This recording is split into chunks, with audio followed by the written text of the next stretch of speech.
Vamos manter suspensa a nossa série de mensagens no Evangelho de Marcos. É que nós decidimos que no domingo antecedente ao dia 25, nós teríamos uma abordagem natalina no culto, abordaríamos a encarnação do Verbo e faríamos isso também no domingo posterior ao dia 25. Então, hoje nós continuaremos abordando o tema da encarnação do Verbo. Oportunamente, nós voltaremos à nossa série de mensagens no Evangelho segundo Marcos. Hoje, eu o convido a abrir a sua Bíblia na Epístola de Paulo aos Filipenses. Abra a sua Bíblia na Epístola de Paulo aos Filipenses. Nós vamos ler no capítulo 1, verso 27, até o capítulo 2, verso 11. Filipenses 1, verso 27 até 2, 11. Eu lerei e os irmãos acompanharão aí silenciosamente. Diz o seguinte, Filipenses 1, 27 a 2, 11. Vivei acima de tudo por modo digno do Evangelho de Cristo, para que, ou indo ver-vos, ou estando ausente, ouça no tocante a vós outros, que estáis firmes em um só espírito, como uma só alma, lutando juntos pela fé evangélica, e que em nada estáis intimidados pelos adversários, pois o que é para eles prova evidente de perdição é para vós outros de salvação, e isto da parte de Deus. Porque vos foi concedida a graça de padecerdes por Cristo e não somente de crerdes nele.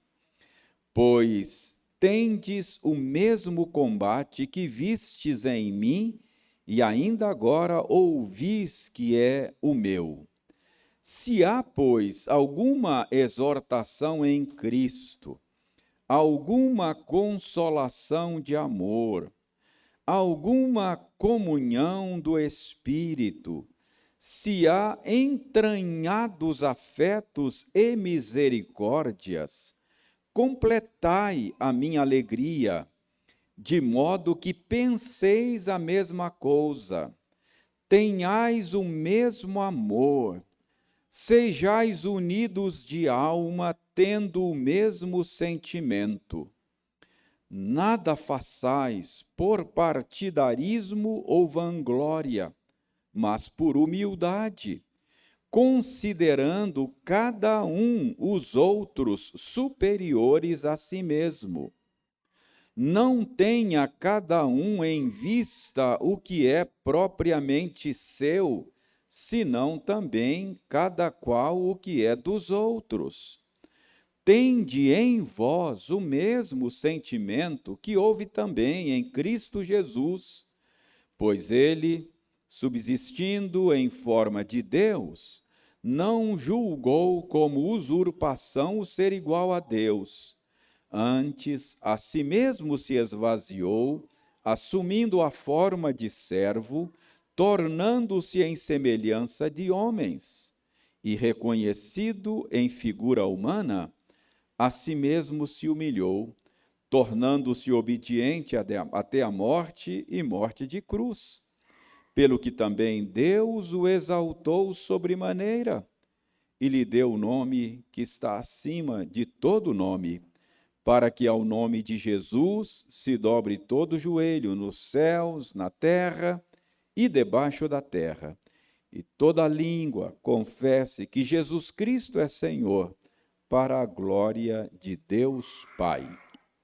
Mantenha a sua Bíblia aberta. Vamos orar pedindo ao Senhor a bênção da iluminação. Senhor, somos-te gratos pelo momento que estamos vivendo juntos na tua presença, em torno da tua palavra. Ela é lâmpada para os nossos pés, ela é luz para o nosso caminho. Por isso nós te pedimos que, enquanto meditamos na tua palavra, enquanto nos esforçamos para articular o ensino dela, que o teu Espírito trabalhe em nós, que o teu Espírito trabalhe neste que fala, que o teu Espírito trabalhe naqueles que ouvem, de tal maneira que a tua palavra caia no nosso coração como semente em boa terra, e que ela produza em nós frutos de vida eterna. Nós oramos em nome de Jesus, a palavra que se fez carne. Amém.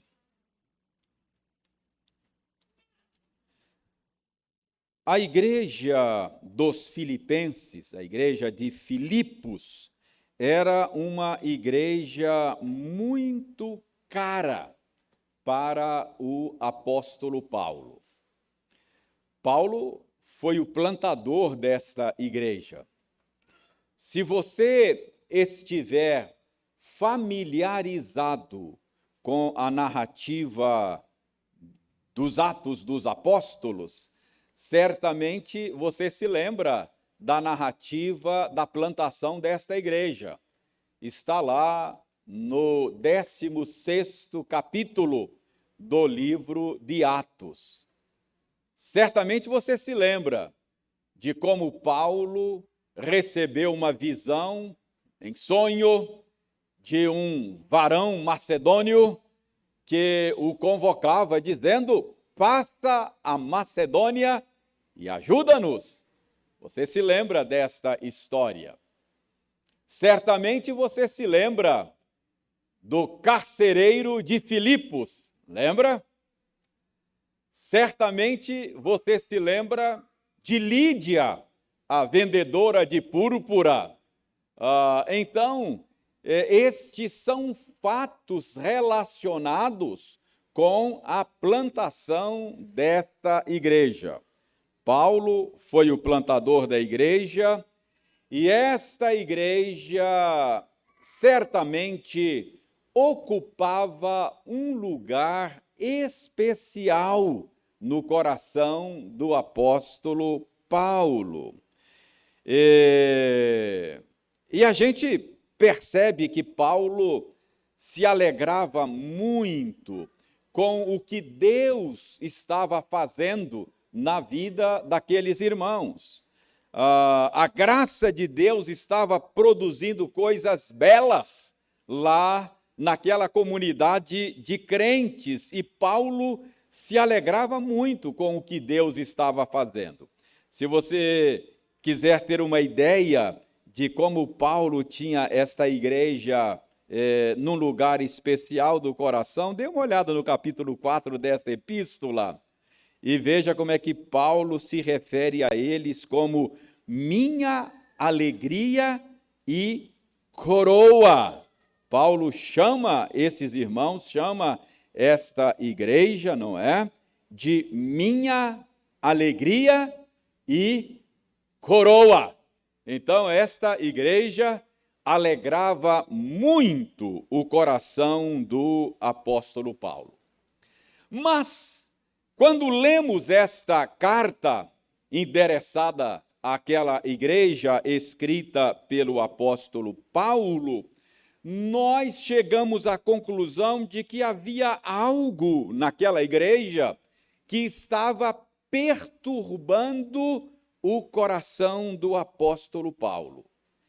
A unidade do Espírito, a unidade que o Espírito promove no seio do povo de Deus, estava sendo de alguma maneira prejudicada lá na igreja dos Filipenses. Quando lemos esta carta, parece que a gente pode concluir que havia orgulho em alguns corações naquela igreja, e isto estava prejudicando a unidade do corpo de Cristo lá em Filipos. Paulo chega a citar nesta carta, nominalmente, duas mulheres que outrora foram uma bênção para o ministério de Paulo, mas que estavam, nesta ocasião, tendo sérios problemas de relacionamento. Paulo cita essas mulheres nominalmente. Dê uma olhada aí no capítulo 4, versos 2 e 3. Paulo diz: rogo a Evódia e rogo a Sintique, pensem concordemente no Senhor. Parece que havia entre essas duas mulheres algum problema de relacionamento, e Paulo está fazendo aí um apelo à unidade. Verso 3, ele diz: a ti, fiel companheiro de jugo, também peço que as auxilies, pois juntas se esforçaram comigo no evangelho, também com Clemente e com os demais cooperadores meus, cujos nomes se encontram no livro da vida. Paulo faz um apelo aqui a alguém que ele chama de companheiro de jugo, para que auxiliasse estas mulheres, a fim de que a harmonia entre elas pudesse ser reestabelecida para o bem da igreja, para a unidade do corpo de Cristo, para a glória do Senhor. Então, tudo isto nos ajuda a entender o apelo que Paulo faz nesta passagem que vamos focalizar hoje. Aqui Paulo está fazendo um apelo. Ele está pedindo aos crentes de Filipos para que vivessem de modo digno do Evangelho de Cristo. E é curioso que Paulo, a certa altura, faz esse apelo da seguinte forma. Veja aí no capítulo 2, verso 2. O apelo de Paulo é: completai minha alegria. Então, Paulo pede a eles: completai minha alegria. É como se Paulo dissesse: olha, vocês são minha alegria e coroa. Essa igreja tem provocado grandes alegrias ao meu coração. Eu me alegro constantemente pelo que Deus tem feito aí entre vocês da igreja de Filipos. Mas Paulo diz: há algo aí que está deixando a minha alegria incompleta. Há algo aí que precisa ser corrigido. Daí Paulo então pede, apela: completai minha alegria. E como é que os filipenses deveriam completar a alegria de Paulo? O que é que eles precisavam fazer para que a alegria do coração de Paulo fosse completa? Eu já disse, está no verso 27 do capítulo 1, Paulo diz: vivei acima de tudo por modo digno do Evangelho de Cristo. Viver de maneira digna do Evangelho de Cristo é viver de uma maneira compatível, correspondente ao Evangelho de Cristo. Em algum aspecto, a vida deles não estava compatível com o Evangelho de Cristo, não estava em harmonia com o Evangelho de Cristo, e por isso Paulo diz: eu peço a vocês que vocês completem a minha alegria. vivendo de modo digno do Evangelho de Cristo. Então, eles deveriam completar a alegria do coração de Paulo, vivendo de modo digno do Evangelho de Cristo, e eu já disse, no que diz respeito à unidade cristã, no que diz respeito à unidade do Espírito. E eu já disse que o problema era a soberba, era o orgulho no coração, e, portanto, Paulo está pedindo que eles cultivem um espírito manso e humilde. Então, esse é o apelo de Paulo. Paulo aqui está fazendo um apelo à humildade, para o bem da unidade do corpo de Cristo. E Paulo não apenas faz o apelo aqui nesta passagem para que eles vivam em unidade, para que eles cultivem um espírito manso e humilde. Paulo, para encorajá-los, ele chama a atenção deles para a encarnação do Verbo. Para Paulo, a encarnação do Verbo deveria motivá-los.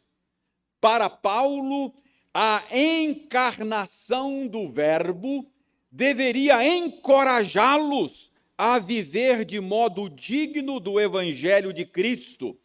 Para Paulo, a encarnação do Verbo deveria ser o motivo para que eles cultivassem um espírito manso e humilde. E a pergunta é: de que modo a encarnação do Verbo nos motiva, nos encoraja, nos desafia a uma vida compatível com o Evangelho de Cristo? De que modo a encarnação do Verbo nos encoraja, nos motiva, nos desafia a cultivar um espírito manso e humilde? Anote aí, em primeiro lugar, a encarnação do Verbo oferece a nós os recursos necessários para a vida cristã. A encarnação do Verbo oferece para nós os recursos necessários para uma vida compatível com o Evangelho de Cristo. A encarnação do Verbo oferece para nós os recursos para o cultivo de uma vida, de um espírito manso e humilde. Você vai dizer, mas reverendo, onde é que está isso no texto? Dê uma olhada no verso 1 do capítulo 2. Paulo diz: se há, pois, alguma exortação em Cristo, alguma consolação de amor, alguma comunhão do Espírito, se há entranhados afetos e misericórdias, verso 2, completai a minha alegria.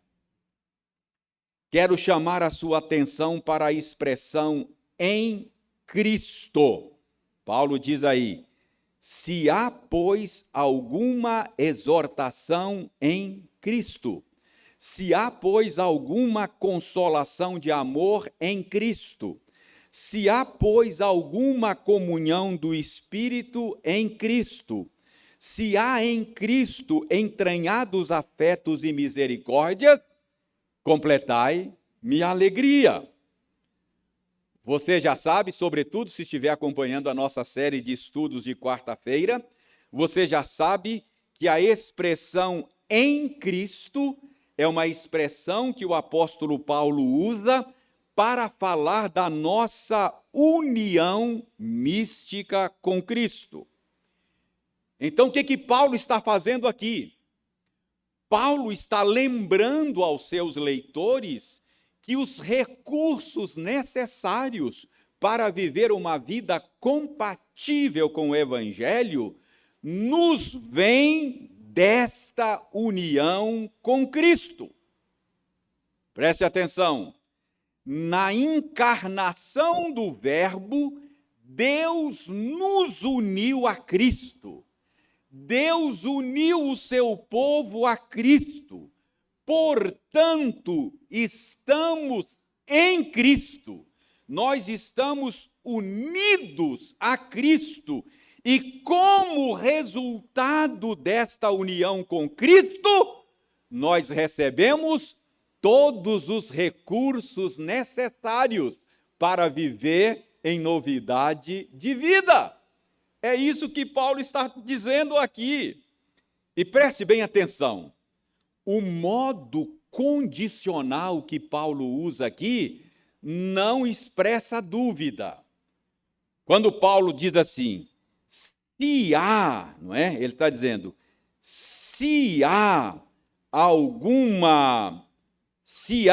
pois, alguma exortação em Cristo, se há alguma consolação de amor em Cristo, se há alguma comunhão do Espírito em Cristo, se há em Cristo entranhados afetos e misericórdias, Paulo não está aqui expressando dúvida, mas certeza. Quando ele diz, se há alguma exortação em Cristo, já que há exortação em Cristo, já que há consolação de amor em Cristo, já que há comunhão do Espírito em Cristo, já que há à disposição de vocês entranhados afetos e misericórdias em Cristo, então, Paulo diz, completai minha alegria. Então, Paulo está aqui, meus irmãos, apresentando a primeira razão para vivermos de modo digno do Evangelho. A razão primeira é os recursos necessários para que você viva em novidade de vida já estão disponíveis em Cristo. Já que há estes recursos disponíveis, então Paulo diz, usem isto. Vivam de modo digno do Evangelho de Cristo. Completai a minha alegria. Então, o que Paulo está dizendo aqui é que, por causa da nossa união com Cristo, nós estamos habilitados a viver de modo digno do Evangelho. Portanto, Paulo diz, já que isto é verdade, então completem a minha alegria. Cultivem um espírito manso e humilde. Em outras palavras, o que Paulo está dizendo aqui é que ele não está pedindo aos seus leitores nada que eles não possam fazer. Paulo está pedindo algo que eles estão habilitados a fazer. Pedro usa mais ou menos o mesmo pressuposto, as mesmas palavras de Paulo. Marque com o dedo aí em Filipenses e olha a segunda epístola de Pedro. Dê uma olhada na segunda epístola de Pedro e você vai ver que Pedro argumenta com seus leitores de maneira muito semelhante. O pressuposto de Pedro é o mesmo pressuposto de Paulo. Segunda de Pedro, capítulo 1, verso 3. Olha o que Pedro diz aí. Visto como, pelo seu divino poder, nos têm sido doadas todas as coisas que conduzem à vida e à piedade, e aí Pedro faz o apelo para um modo cristão de viver. O que Pedro está dizendo? Olha, considerando que pelo seu divino poder, Deus nos tem dado tudo que nós precisamos para viver de maneira piedosa, então vivam de maneira piedosa. É isto que Paulo está dizendo aqui. Nós podemos substituir as palavras de Paulo pelas palavras de Pedro. O que Paulo está dizendo é o seguinte: visto que pelo seu divino poder nos têm sido doadas todas as coisas que conduzem à vida e à piedade, completai a minha alegria. Então, esta é a primeira lição que nós aprendemos aqui. A encarnação do Verbo oferece para o povo de Deus os recursos necessários para o cultivo de um espírito manso e humilde. Segunda razão que Paulo dá com base na encarnação do Verbo. Em segundo lugar, Paulo mostra que a encarnação do Verbo não oferece apenas os recursos para o cultivo de um espírito manso e humilde, mas Paulo mostra aqui também, em segundo lugar, que a encarnação do Verbo oferece o modelo de um espírito manso e humilde. Dê uma olhada no que Paulo diz aí no verso 5 de Filipenses 2. Paulo diz: tende em vós o mesmo sentimento que houve também em Cristo Jesus. Então, viver de maneira digna do Evangelho de Cristo, cultivar um espírito manso e humilde, significa imitar a Cristo na sua encarnação. É como se os leitores de Paulo dissessem: ok, Paulo, você está dizendo aí que nós já temos os recursos em Cristo, mas o que eu tenho que fazer? Qual é o modelo que eu tenho que seguir? Não é? Então, Paulo mostra que a encarnação do Verbo nos oferece o modelo de um espírito manso e humilde. Tende em vós o mesmo sentimento que houve também em Cristo Jesus. E que sentimento é esse? Que atitude é esta? Que mentalidade é esta de Cristo que Paulo diz que é exemplo para que nós imitemos? Qual foi a atitude de Cristo na encarnação? Paulo diz, está aí no verso 6, Filipenses 2, verso 6. Paulo diz que Cristo, subsistindo em forma de Deus, não julgou como usurpação o ser igual a Deus. Que é isso que Paulo está dizendo? O que Paulo está dizendo é que Cristo, que sempre existiu como Deus, cheio de glória por toda a eternidade, ele esteve desfrutando das delícias da comunhão com o Pai, das delícias da comunhão com o Espírito. Ele que sempre existiu coberto de glória, de prazer, de realização, ele não se sentiu usurpado, ele não se sentiu violentado quando o Pai decidiu a sua encarnação em favor dos pecadores. O que Paulo está dizendo aqui é que Cristo não ficou apegado a estas coisas gloriosas, a estes prazeres que ele desfrutava por direito, por toda a eternidade. O que Paulo está dizendo aqui, que ele não julgou como usurpação o ser igual a Deus, é que o fato de ser Deus, de ter todos os direitos de Deus, de ter toda a glória da divindade, essas coisas não foram impedimentos para que Jesus cumprisse o seu papel no plano redentor de Deus. Então ele não ficou apegado a essas coisas. ele não se sentiu violentado, ele não se sentiu usurpado quando o Pai decidiu no conselho eterno da Trindade que ia redimir pecadores por meio do envio dele a este mundo. Ele poderia muito bem dizer: eu vou me prestar a esse tipo de coisa?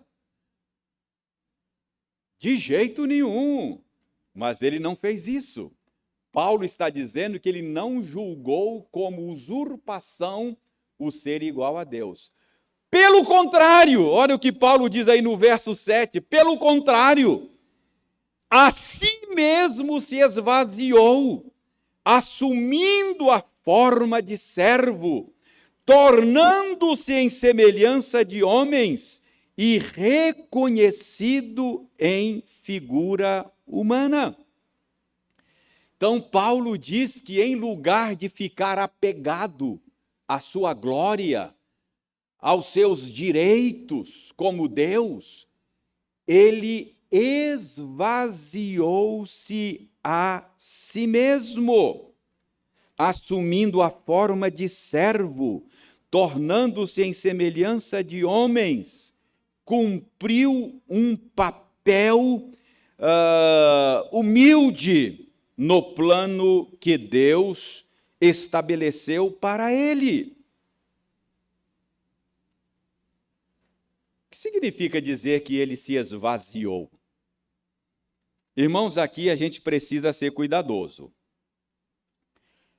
Quando Paulo diz que Cristo se esvaziou na sua encarnação, isso não significa que ele tenha se esvaziado da sua divindade. Ele não deixou de ser Deus ao se encarnar. Ele continuou sendo Deus o tempo todo, na sua encarnação entre nós. E ele continua encarnado ainda, continua sendo Deus. Então, o que significou este esvaziamento de Cristo na sua encarnação? De que maneira ele esvaziou-se a si mesmo? Irmãos, este esvaziamento não significou a subtração de algo em seu ser. Ele não se esvaziou por meio da subtração, ele se esvaziou por meio da adição de algo a si mesmo. Não é que a divindade dele lhe tenha sido retirada, mas é que a humanidade nossa lhe foi adicionada, lhe foi acrescentada. Então ele não se esvaziou pela subtração, mas ele se esvaziou pela adição. A sua divindade continuava lá, mas agora, com a encarnação, a sua divindade estava velada, coberta, escondida por meio da sua humanidade. Dizer que ele se esvaziou não significa dizer que ele tenha aberto mão da sua divindade, não. Ele abriu mão dos seus privilégios. Ele abriu mão das suas prerrogativas divinas, embora fosse divino o tempo todo. Você se lembra que quando ele foi preso, Pedro quis defendê-lo, sacou da espada e agrediu um soldado romano? Lembram? E Jesus falou: Pedro, calma, não faça isso. Você acha que se eu não quisesse agora, eu não convocaria uma legião de anjos e eles viriam ao meu socorro? Ele continuava sendo Deus. Bastaria uma palavra. Mas ele abriu mão destas prerrogativas. Ele não usou a seu favor a sua divindade. Ele não usou os seus atributos. Ele abriu mão. Foi nesse sentido o seu esvaziamento.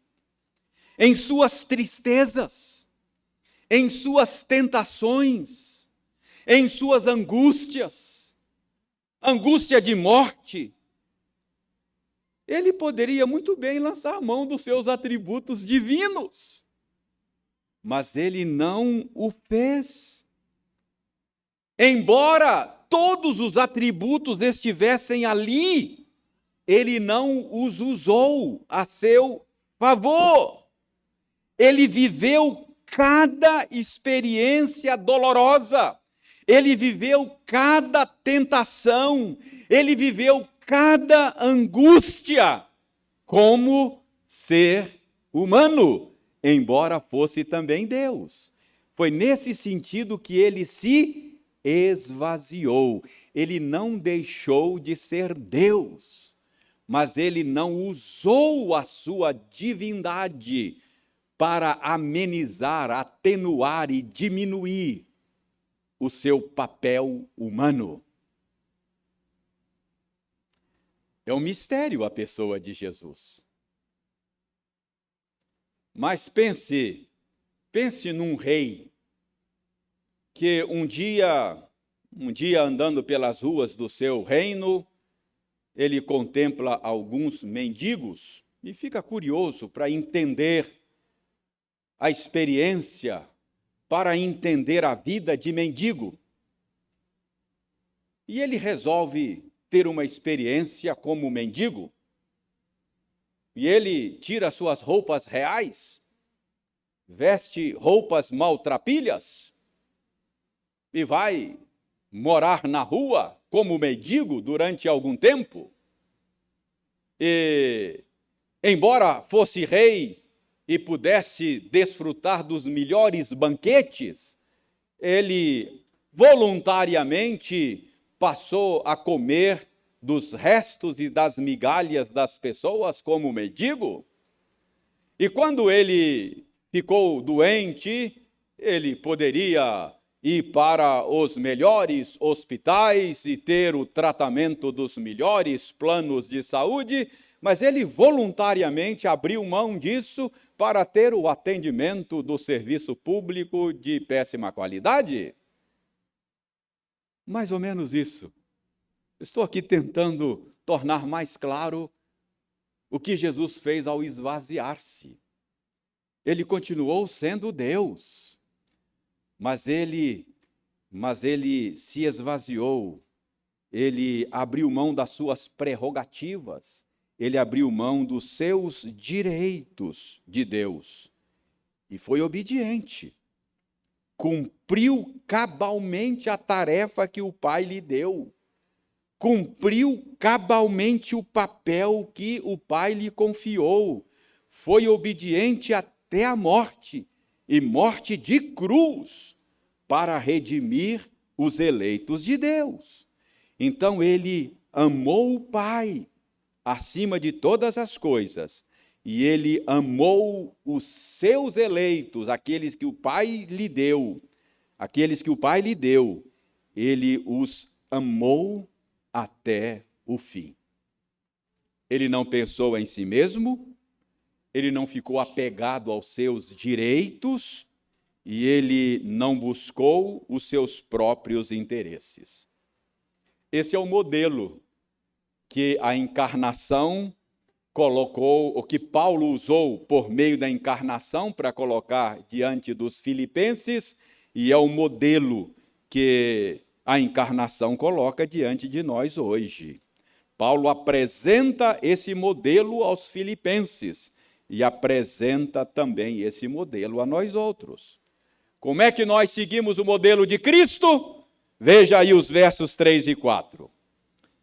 Capítulo 2. Nada façais por partidarismo ou vanglória, mas por humildade, considerando cada um os outros superiores a si mesmo. Não tenha cada um em vista o que é propriamente seu, senão também cada qual o que é dos outros. Como é que você tem se relacionado com seus irmãos na igreja? Você é movido pela vanglória, você é movido pelo orgulho, você se considera superior aos outros, você tem grande dificuldade de abrir mão dos seus direitos, você busca os seus próprios interesses, ou você tem o mesmo sentimento que houve também em Cristo Jesus? Ou você tem a mesma atitude que Jesus Cristo teve quando se encarnou?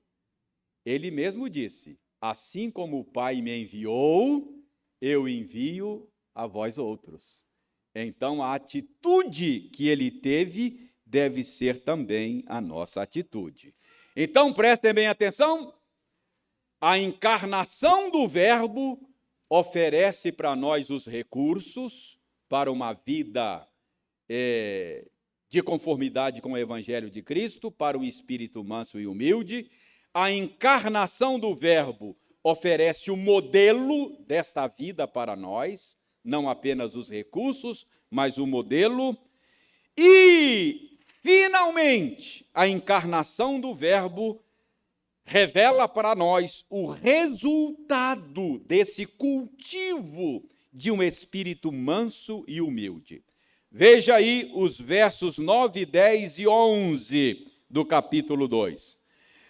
Pelo que também Deus o exaltou. Depois de dizer o que Cristo fez, aí Paulo diz: por isso, pelo que também Deus o exaltou sobremaneira e lhe deu um nome que está acima de todo nome, para que ao nome de Jesus se dobre todo o joelho nos céus, na terra e debaixo da terra, e toda língua confesse que Jesus Cristo é Senhor, para a glória de Deus Pai.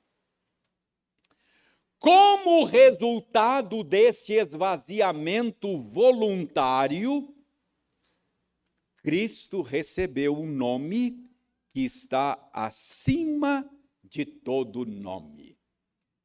Qual é o resultado de uma vida de conformidade com o Evangelho de Cristo, que é o cultivo de um espírito manso e humilde? O resultado, na experiência de Jesus, foi a sua exaltação.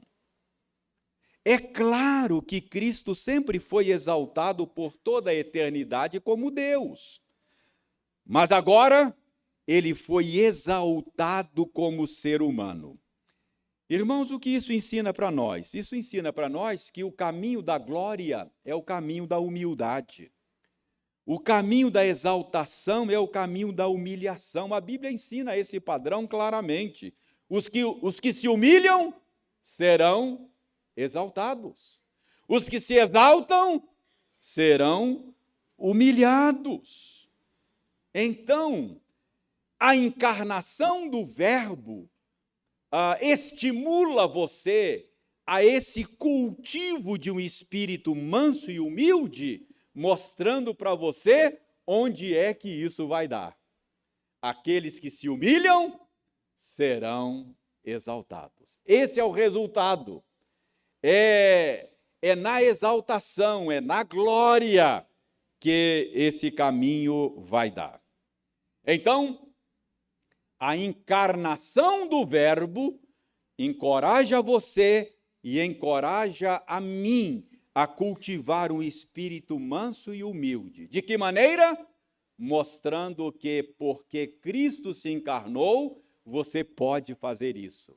Você tem todos os recursos necessários para viver de maneira mansa e humilde. Ah, reverendo, eu não consigo isso. Não, consegue, a não ser que você não esteja unido a Cristo. Mas se você estiver unido a Cristo, você tem os recursos disponíveis. Não apenas os recursos, mas você tem o modelo.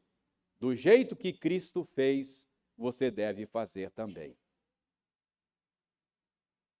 E a encarnação do Verbo nos mostra que vale a pena cultivar um espírito manso e humilde, porque Deus resiste aos soberbos, mas Ele dá a sua graça aos humildes. Aqueles que são topetudos, orgulhosos e soberbos, esses Deus é contra eles. Mas aqueles que são humildes como Jesus, têm Deus a seu favor. Deus resiste aos soberbos e dá a sua graça aos humildes. Irmãos, nós estamos saindo de mais uma celebração natalina, não é verdade? Mais uma vez nós celebramos a encarnação do Verbo. E ao sair de mais uma celebração de Natal, nós deveríamos sair motivados a cultivar em nós um espírito manso e humilde, como o de Jesus. Ao sair de mais uma comemoração de Natal, nós deveríamos sair motivados, encorajados a seguir o exemplo de Jesus na sua encarnação. Deveríamos sair dispostos a parar de viver de maneira autocentrada, buscando os próprios interesses. Nós deveríamos sair motivados a amar a Deus acima de todas as coisas e amar o próximo como a nós mesmos. A celebração de Natal, irmãos, deveria nos estimular a trilhar o caminho da humildade, certos de que este é o caminho da glória. Os que se humilham serão exaltados, os que se exaltam serão humilhados.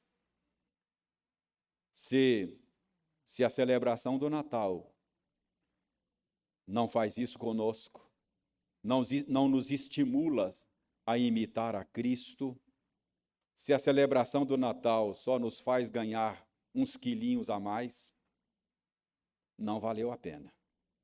Não valeu a pena celebrar o Natal.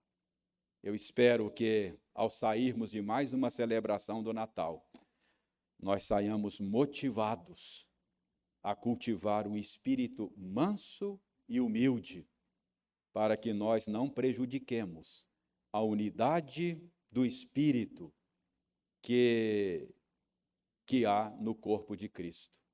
Possamos ser unidos aqui, com o mesmo pensamento, ser unidos com uma só alma, batalhando juntos pela fé evangélica.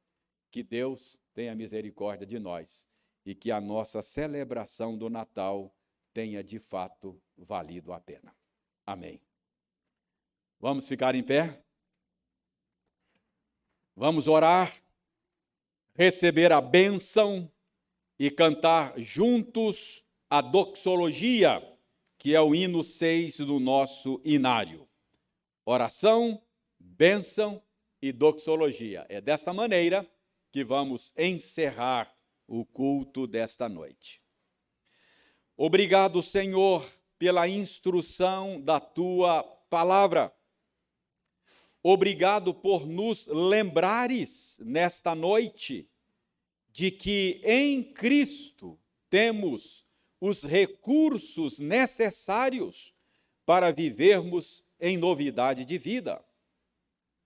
Perdoa-nos, ó Senhor, porque às vezes, a despeito de termos à nossa disposição estes recursos, nós nos deixamos encher de nós mesmos.